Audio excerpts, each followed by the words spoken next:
Je suis Marion Azout. Et moi, Victor Viriot. Tous les deux, on est en couple depuis 4 ans et on veut savoir ce que c'est de s'aimer ailleurs. On est partis dans 9 pays du monde, à travers 3 continents, pour parler d'amour, de séduction et de sexualité avec celles et ceux qui y vivent.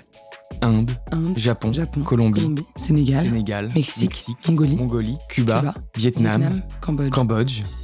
Vous écoutez Relations internationales, un podcast Slate.fr.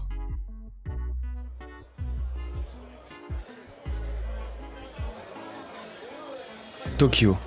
Nous sommes à Akihabara, ce quartier connu pour ses magasins d'électronique, ses grandes enseignes de manga et ses sex shops.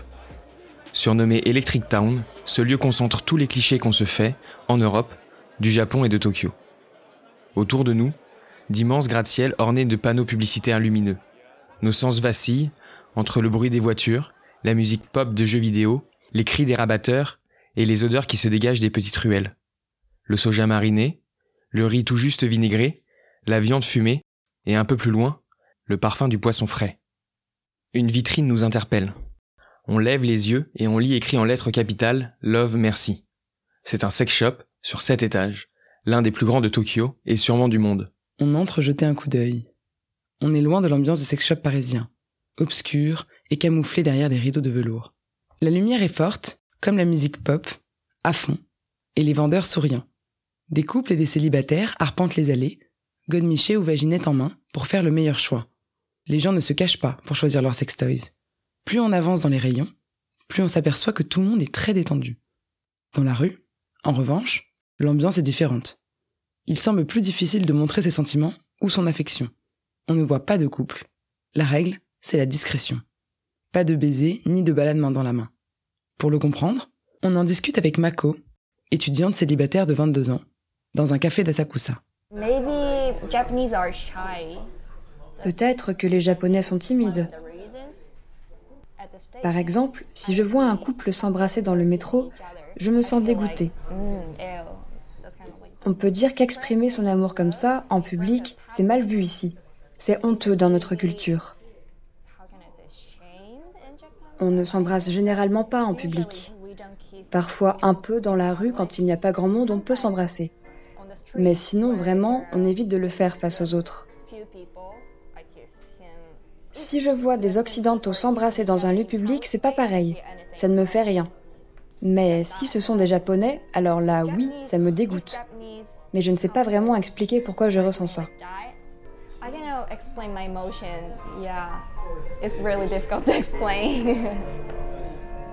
Pour comprendre un peu mieux le rapport à la sexualité et à l'affection au Japon, nous avons rencontré le docteur Darius Skowronski, sexologue et prof à la Temple University à Tokyo.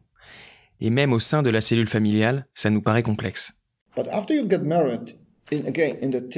Une fois marié, le scénario classique, c'est d'avoir un enfant. Et une fois que vous avez eu cet enfant, le couple devient une équipe.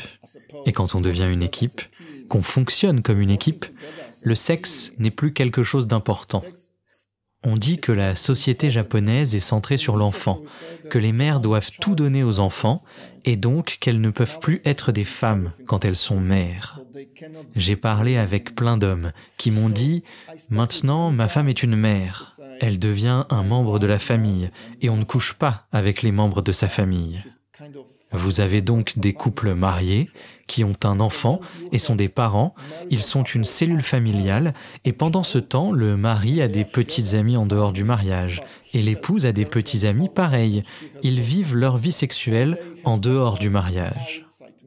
Pourquoi ? Parce que la famille, c'est un devoir et que le sexe se trouve ailleurs. Il s'agirait donc de dissocier vie sexuelle et vie de couple marié. Quand les enfants arrivent, le couple se transformerait en un genre d'équipe éducative, de chef de famille. Nous rejoignons Tago à l'entrée de Kabukicho, le quartier rouge de Tokyo. Tago a la 50aine.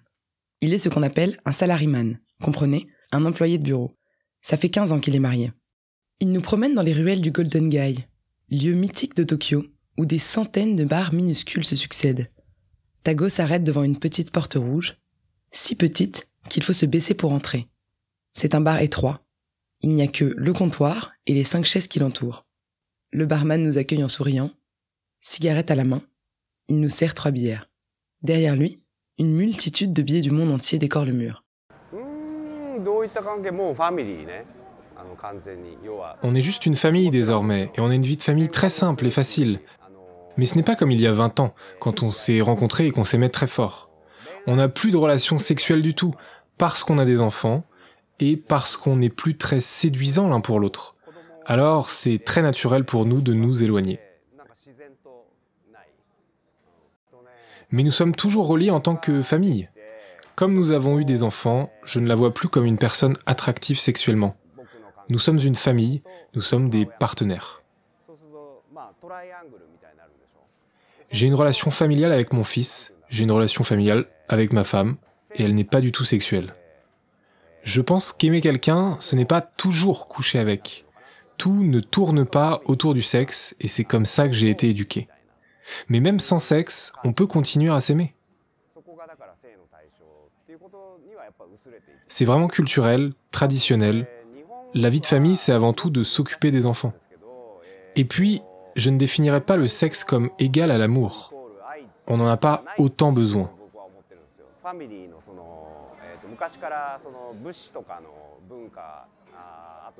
Tago est heureux dans sa vie de famille. Il aime profondément sa femme, mais ne ressent plus ni l'envie, ni le devoir de faire l'amour avec elle. Sa vie sexuelle, il a choisi de la vivre avec d'autres. Je n'ai pas d'aventure avec une personne en particulier. Ces 15 dernières années, j'ai bien couché avec d'autres gens, mais jamais avec quelqu'un de spécifique. Et je ne l'ai même pas fait depuis un long moment. Quand ça arrive, en général, c'est juste une fois ou deux, et nous n'entretenons pas de relations plus poussées, pour que ma femme ne découvre rien. Ça arrive, et puis ça disparaît progressivement, sans éclat, et mon épouse n'en sait jamais rien. Je ne sais pas si elle fait la même chose que moi, mais je n'ai pas envie d'y penser du tout. Si elle le fait, ça me va de ne pas être au courant. Je veux que ça reste comme ça. Le plus important, vraiment, c'est qu'elle ne sache rien de ce qui se passe, et vice-versa. Après Kabukicho, Tago nous emmène visiter les Love Hotels de Shibuya, le quartier commerçant de Tokyo. Les Love Hotels, ce sont ces endroits où se donnent rendez-vous les amants et les jeunes couples qui vivent toujours chez leurs parents. À l'accueil, c'est discrétion assurée. Certains Love Hotels sont à thème, oriental, balinais, château de princesse ou ambiance marine. D'autres sont plus glauques, entrées morbides, vitres opaques à l'accueil et chambres sales. Mais dans tous, on peut y trouver des petits jouets et des déguisements. Ici, le sexe se paye à la paire d'heures ou à la nuit, et les Japonais laissent libre cours à leurs désirs intimes. Darius Koransky, le sexologue, nous parle d'une de ses patientes. Les Japonais se comportent complètement différemment dans le cadre de leur mariage et en dehors. Par exemple, chez mes patientes, il y a cette femme avec 2 enfants. Le matin, elle peut amener ses enfants à l'école en vélo, les déposer et rentrer chez elle, et là, elle commence à se maquiller, enfile une jolie robe, elle se prépare pour aller à la douche, remet des vêtements plus classiques, retourne chercher les enfants à l'école en vélo, prépare le dîner pour son mari vers 5 ou 6 heures, et lui, il rentre vers 9 heures et elle l'attend, une parfaite petite femme au foyer. Donc en gros, elle est la mère parfaite le matin, puis elle devient une femme super sexy, puis elle rentre chez elle, prépare le dîner et nettoie la maison. Et le mari n'en sait rien. Elle a vraiment 2 vies séparées, non ? Totalement séparées. Pour elle, c'est pas un problème, c'est le principe. Pour elle, c'est normal. Ce qu'elle me dit, c'est « Je ne veux pas en parler avec mon mari pour ne pas le déranger. Pourquoi le faire stresser ? Je n'ai pas de problème avec lui. C'est à moi de m'en charger, c'est tout. Je reste une bonne épouse, une bonne mère, parce que je m'occupe très bien des enfants. » Voilà. Les Japonais rangent tout dans des boîtes séparées, ils créent des cases, une boîte pour le sexe et une boîte pour le rôle de mère. Yeah, because they have separate boxes. You know, this is the box for sex, and this is the box for being mother. Les Japonais compartimentent leur vie. Sphère privée contre sphère publique, le groupe face à l'individu. Le plus important, c'est de maîtriser la façon dont les autres vous jugent, comment les gens vous perçoivent. Et un élément majeur de la société japonaise, c'est qu'il ne faut pas être une gêne pour les autres. Donc, dans la boîte officielle, la vie en société, vous êtes gentil, très poli, humble, et surtout, vous suivez les règles. Mais en privé, ou dans des endroits spécifiques, dans des boîtes plus spéciales, vous pouvez dépasser toutes les limites. C'est exactement ce que fait sa patiente. Sa sphère publique, son groupe, c'est sa famille. Et sa sphère privée, ce sont ces moments où elle décide d'aller tromper son mari au Love Hotel. Elle ne veut pas déranger sa sphère publique avec sa sphère privée. Cette notion s'étend à tous les aspects de la vie des Japonais. Dans la rue, il est interdit de fumer, sauf dans les espaces prévus à cet effet. La rue, c'est la sphère publique. En revanche, dans certains restaurants, c'est autorisé. Ceux qui ont décidé d'y entrer sont consentants. Le restaurant devient donc une sphère privée, commune, mais privée. Les règles sont simples. En amour comme ailleurs, rien ne doit venir contrarier le groupe.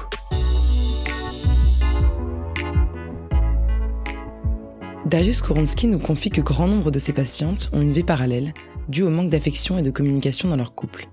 Pour remédier à cette solitude, il existe notamment dans tout le Japon ce qu'on appelle des hosts et hostess clubs. Le principe du host club est simple.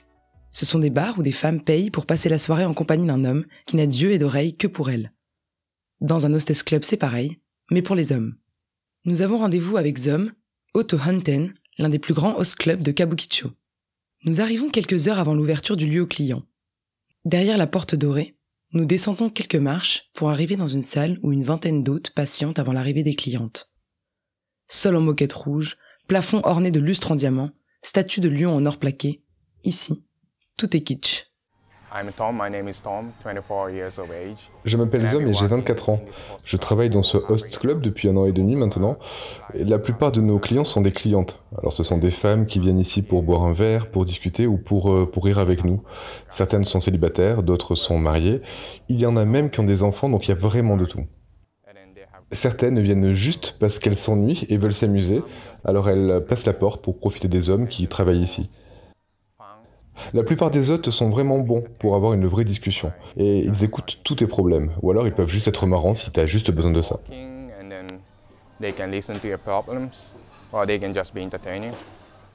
Ce soir-là, on dort chez Yoshiki et Kamiya. Ils sont en couple depuis quelques mois. Il est japonais, elle est argentine. À les entendre, cette difficulté à communiquer dans le couple est profondément ancrée dans la culture et la langue japonaise. Je pense qu'il y a beaucoup de façons de décrire l'amour dans toutes les langues, avec des degrés différents. En espagnol, par exemple, il y a me gustas, te quiero, te amo. En japonais, le premier, me gustas, tu me plais, c'est celui qu'on utilise pour l'amour romantique. Mais en même temps, ils ont aussi un autre mot, bien plus fort, qui veut dire « je t'aime vraiment » et qui est très sérieux, non ? Daisuki. Donc tu as Suki desu et Daisuki, et puis aussi Aishiteru, mais on n'entend jamais ce mot, seulement dans les chansons à l'eau de rose. Les gens disent « tu me plais, je t'aime bien », mais jamais « je t'aime ». C'est trop fort pour eux. Ils nous racontent tous les deux la difficulté qu'ils ont eue à exprimer leurs sentiments.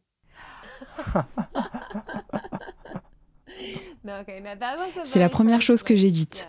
Et c'était pas « je veux sortir avec toi, mais tu me plais beaucoup ». Il y a une phrase célèbre, un cliché au Japon.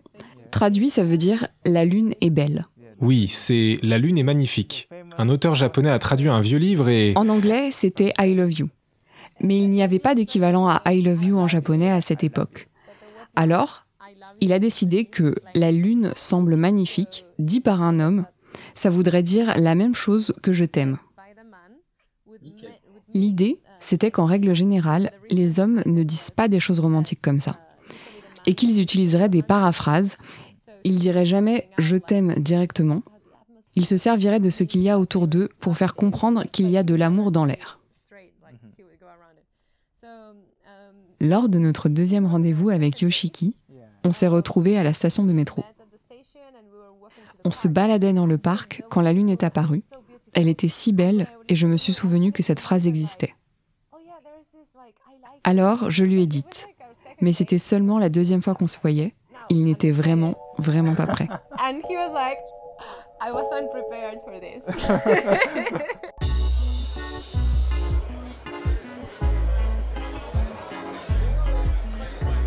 Dans certains quartiers de Tokyo, on trouve des salles dites de détente. Comprenez un genre de cinéma porno, parfois en réalité virtuelle.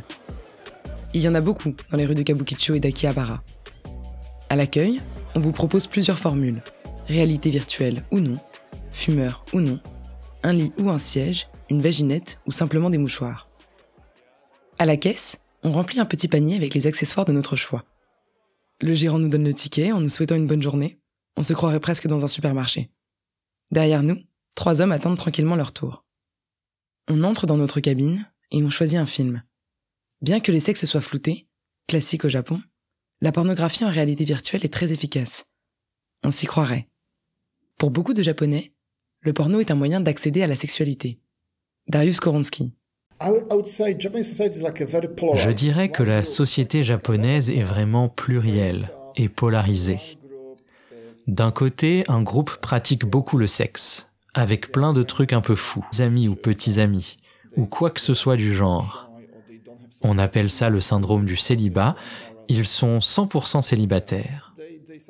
La plupart d'entre eux pensent que ce serait bien de vivre une vraie relation amoureuse, mais ils sont trop timides, ou alors ils n'ont pas les capacités pour aller vers les autres. Ils sont gênés, embarrassés, etc. Ils satisfont leurs besoins sexuels grosso modo en regardant du porno, en lisant des mangas de sexe. Leur vie, c'est hentai, puis masturbation, et puis c'est tout. Du coup, ils créent des vraies connexions émotionnelles avec des personnages d'animé.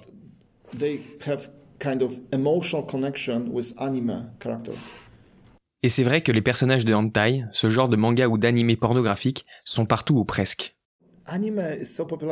Les animés sont super populaires parce que les vrais gens ont forcément des défauts et des imperfections. En animé, vous pouvez créer ce que vous voulez. C'est un monde fantasmé. C'est totalement idéalisé. Vous pouvez y fabriquer une version pure d'un être humain. Les femmes y sont le plus souvent représentées sous des traits enfantins. Elles ont des seins, des fesses et des hanches, parfois disproportionnés, mais leur visage rappelle celui d'une petite fille, dont les expressions mêlent excitation et douleur. Comme cette fille, au visage de poupon, jambes écartées, sperme sur le ventre et yeux remplis de larmes, qu'on a vu sur la boîte d'une poupée gonflable dans un sex shop. Désir de coucher avec de vrais enfants. C'est plutôt l'idée que la beauté est dans l'immature, la fraîcheur de la jeunesse. La beauté, dans son concept, est virginale, comme une petite fille de 12 ans. C'est ça, l'image de la beauté. Donc vraiment, ça ne se traduit pas automatiquement par « Oh, j'aime regarder ce genre de dessin, et après ça, je veux coucher avec une vraie petite fille de 10 ans. » Ce n'est pas du tout ça. Mais la vérité, c'est que les Japonais acceptent plus facilement de sexualiser les jeunes filles que la société occidentale. Au 5e étage d'un mall, à la sortie du métro Akihabara, au milieu des gadgets électroniques et des peluches à l'effigie de héros d'animé, les bouquins classés X et les cartes à collectionner pornographiques ne sont pas spécialement cachés. Dans les rayons, on trouve essentiellement des hommes, seuls, faisant abstraction totale de ce qui se passe autour d'eux. Comme dans les sex shops que nous avons visités, personne, parmi les clients, ne paraît se sentir gêné ou jugé. Ils cherchent la perle rare, le hentai avec lequel ils vont rentrer à la maison. Si ces hentai hétéros sont souvent lus par des hommes, les jeunes femmes préfèrent se réfugier dans des boys love, des mangas mettant en scène des relations amoureuses et sexuelles entre 2 hommes. Nous en avons parlé avec Mako, qui nous a expliqué le succès de ces fictions.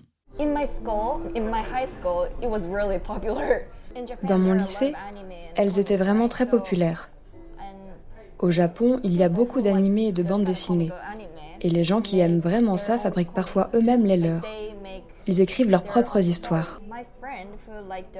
Mes amis qui aiment ces mangas boys love sont hétérosexuels. Alors pour nous, c'est complètement décorrélé. Quand je regarde du porno, je veux dire du porno hétérosexuel, je trouve ça très agressif, ça me fait peur. Alors que quand je lis un manga de boys love, même si parfois c'est un peu agressif, là vraiment je me sens bien.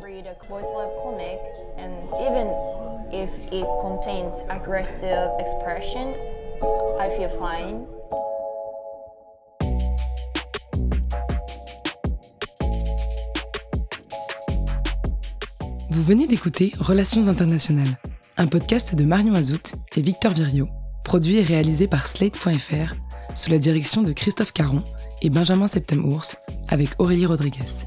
Retrouvez tous les épisodes de Relations internationales sur Slate.fr ou sur votre application de podcast préférée. Si ce podcast vous a plu, n'hésitez pas à vous abonner et à le partager. Un merci tout particulier à Constant, Tom, Juliette, Delphine et Léa pour leur soutien.